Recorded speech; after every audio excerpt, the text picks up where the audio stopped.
सभापति महोदय, आपने सबका बीमा सबकी रक्षा विधेयक 2025 पर बोलने का अवसर प्रदान किया। सरकार सबका बीमा सबकी रक्षा कह रही है, लेकिन देश की सच्चाई ये है कि भारत की कुल बीमा ट्रांसफर फीस आज भी केवल 3.7% है, जबकि वैश्विक औसत 7% है।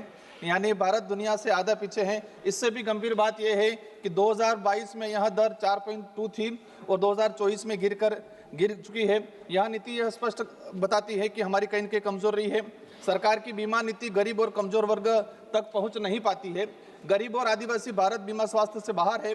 शहरों में जहां 73% लोगों के पास जीवन बीमा है, वहीं ग्रामीण और आदिवासी इलाके में यह आंकड़ा मात्र 20 से 22% रह गया है। जमीनी सच्चाई यह है, केवल 10% ग्रामीण गरीबों के पास जीवन बीमा है और आदिवासियों में तो यह और भी दयनीय स्थिति है। आदिवासी क्षेत्र में यह आय नियत नहीं होती है। बैंक और बीमा कार्यालय दूर होते हैं, एजेंट वहां तक नहीं पहुंच पाते हैं, जिसके लिए सरकार विशेष अभियान चलाए। स्वास्थ्य बीमा गरीब और आदिवासी सबसे असुरक्षित है। देश में आज भी 40 करोड़ लोग ऐसे हैं जिनके पास कोई भी स्वास्थ्य बीमा नहीं है। और सरकार की जो आयुष्मान योजना चलाई, हमारा जो क्षेत्र है वो गुजरात के नजदीक है, तो राजस्थान का व्यक्ति जब गुजरात में जाता है तो आयुष्मान कार्ड अलाउ, पिछले एक साल तक इसको अलाउ नहीं किया हमने। और सरकार अब जगी और अब राजस्थान गवर्नमेंट ने कुछ प्रावधान किया, बजट दिया तो अब चला है। तो मैं विशेषकर चाहूंगा कि राजस्थान का व्यक्ति जो गुजरात में जा रहा है तो आयुष्मान कार्ड में इसको लाभ मिलना चाहिए।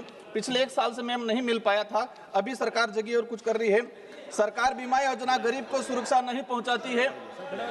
पता नहीं सर, उदयपुर वालों को पता नहीं कौन सा पंप लगा रखा है, जब कहो तब खड़े हो जाते हैं, वो थोड़ा ध्यान रखा जाए।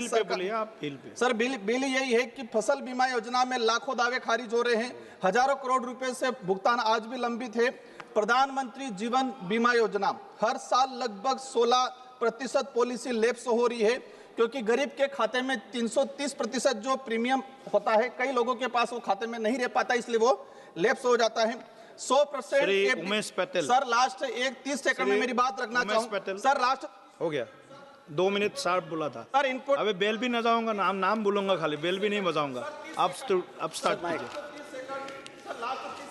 आप शुरू कीजिए। माननीय अध्यक्ष महोदय जी, सबसे पहले मैं सबका बीमा सबकी रक्षा बीमा कानून संशोधन